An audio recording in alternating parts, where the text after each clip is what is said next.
סטטרוטייד הוא לא עוד GLP-1 רגיל. הוא משלב גם GAP וגם גלוקגון, וככה יוצר שריפה מוגברת של שומן בכבד ומעלת הרמוגנזה. הגוף לא רק פחות רעב, הוא גם הופך למחולל חום קטן.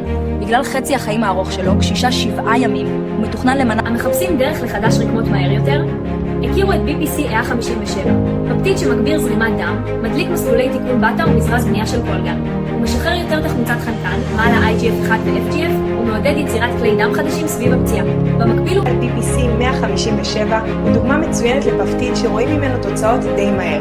הרבה משתמשים מדווחים על שיפור מורגש כבר אחרי 2-3 של שימוש הקווי, בין אם כל יום ובין אם 5 פעמים בשבוע.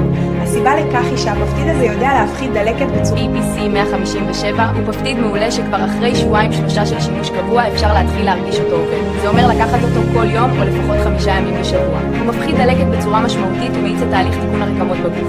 בזכות השילוב הזה רואים התאוששות הרבה יותר מהירה.